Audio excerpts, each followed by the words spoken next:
இந்த தமிழக அரசாங்கம் இந்த ஆண்டு பொங்கலை திராவிட பொங்கல்னு கொண்டாடுறாங்க. முதல்ல சமத்துவ பொங்கல் கொண்டாடினாங்க. இப்போது திராவிட பொங்கல். திராவிட பொங்கல் என்னங்க? திராவிடனுக்கும் இந்த தமிழோட திருநாளுக்கு என்ன சம்மந்தம் உண்டுங்க? இந்த திராவிடனை கொண்டு வந்து திராவிடத்தை கொண்டு தமிழனுக்குள்ளே திணிக்கிறதே மிகப்பெரிய தவறு. நீங்கள் என்ன பண்ணுறீங்கன்னா, பொங்கல் விழா கொண்டாடுறீங்கன்னு சொல்லி அந்த பொங்கல் விழா பெருமைப்படுத்துகிற அந்த பொங்கல் விழாவை நீங்கள் கொச்சைப்படுத்துறீங்க. அந்த பொங்கல் விழாவை நீங்கள் சிறுமப்படுத்துறீங்க. பொங்கல் விழா என்ற பேரில் ஒரு பக்கம் ஹிஜாப் போட்ட ஒரு முஸ்லீம் பொண்ணு, அந்த பக்கம் கிறிஸ்தவ பெண்ணு, இந்த ரெண்டு முஸ்லீம் பெண்ணையும் கிறிஸ்தவ பெண்ணை வச்சுட்டு இவர் பொங்கல் கலருவார். யார்? சேகர் பாபு. அந்த முஸ்லீம் பெண்ணை கையை பிடிச்சி பொங்கல் கலருவார். அவர் காலில் செருப்பு போட்டிருக்கார். அதே போல் உதயநிதி ஸ்டாலின் துணை முதலமைச்சர் பொங்கல் விழா கொண்டாடுறாரு. அவர் காலில் ஷூவை போட்டிருக்காரு. அந்த பக்கம் ஒரு முஸ்லீம் பொண்ணு, இந்த பக்கம் ஒரு கிறிஸ்தவ பொண்ணு. தமிழக முதலமைச்சர் பொங்கல் விழா கொண்டாடுறாரு. அவர் காலில் ஷூ இருக்கு. அந்த பக்கம் ஒரு முஸ்லீம் பொண்ணு, இந்த பக்கம் ஒரு கிறிஸ்தவ பொண்ணு. ஏன் இங்கே இப்படி ஒரு நாடகம்? நீங்கள் இந்துக்களுடைய விழாவை, இந்துக்கள் தமிழுடைய விழாவை தமிழர்கள் சந்தோஷமாக கொண்டாட்டமே. உங்கள் அரசியல் நாடகத்திற்காக, அரசியலுடைய ஓட்டுக்காக, முஸ்லீமை திருப்திப்படுத்துன்ற நோக்கில் இந்த திராவிட பொங்கல் வச்சு ஹிஜாப் போட்ட ஒரு பெண்ணை கொண்டு வந்து நீங்கள் தமிழுடைய திருநாளை கொண்டாட வைக்கிறீங்க. நாங்கள் வரவேற்போம். ஆனால் அந்த மதத்தில் அவனுக்கு அறாமன்னு சொல்கிறான். அறாமான செயலை நீங்கள் செய்ய வைக்கிறீங்க அரசியலுக்காக. அந்த அரசியல் ஓட்டுக்காக இஸ்லாமியனையும் கிறிஸ்தவனையும் தாஜா பண்ணுறதுக்காக எங்கள் விழாவை திராவிட பொங்கலில் கொண்டாடுறீங்க. நீங்கள் போய் கிறிஸ்மஸ் அன்னைக்கு நீங்கள் போய் இது திராவிட கிறிஸ்மஸ் சொல்லி பாருங்க.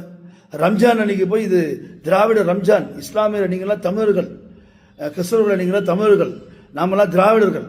நாம் திராவிட பொங்கலை கொண்டாடுறோம். நாங்கள் அதே போல் எங்கள் திராவிட கிறிஸ்மஸ் கொண்டாடுங்க, திராவிட ரம்ஜானை கொண்டாடுங்க சொல்லி பார்ப்போங்க. எந்த முஸ்லீமாக சும்மா இருப்பானா? நீங்கள் சொல்லிட்டு சும்மா உங்களால் உட்கார முடியுமா? இப்படி போய் நீங்கள் அங்கே நாடகம் பண்ண முடியுமா?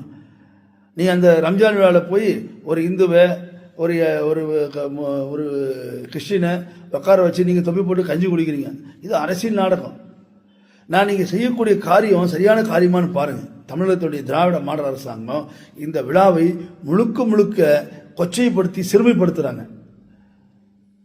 ஏன் நீங்கள் முஸ்லீம் கிறிஸ்தவனை பங்கேற்கிறதுக்கான சிறுமன்னு சொல்லலை, காலில் செருப்பு போட்டுக்கிட்டு இந்த விழாவோட புனித தன்மையை, இந்த பொங்கலுக்கு வந்து இயற்கைக்கு நன்றி சொல்கிறதுங்க, சூரியனை வணங்குறதுங்க, எல்லாம் படைத்த எல்லாம் கொடுத்த அந்த சூரிய பகவானுக்கு நன்றி சொல்லக்கூடிய விழா தான் பொங்கல் விழா. நீங்கள் போய் நேராக முஸ்லீம் கிறிஸ்தவன் சூரியனை பார்த்து வணங்குவானா? அல்லாஹ் தவிர அவர் கடவுள் இல்லைங்க அவனுக்கு. இயேசுநாதர் தவிர அவர் கடவுள் இல்லை அவங்களுக்கு. அவங்கள கொண்டு வந்து நீங்கள் இதில் நீங்கள் தமிழுடைய கலாச்சாரத்துக்குள்ளே திணிக்க பார்க்குறீங்க.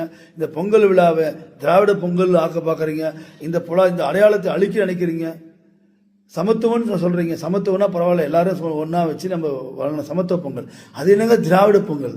இந்த ஹிந்து தமிழை யாரும் எதுவும் கேட்க மாட்டான். என்ன வேணா அவனுடைய அடையாளத்தை மாற்றலாம், அதை கொச்சைப்படுத்தலாம், சிறுமப்படுத்தலாம். நீங்களாம் பொங்கல் கொண்டாடலன்னு யாருங்க கேட்டான்? தமிழை இந்து கேட்டானா?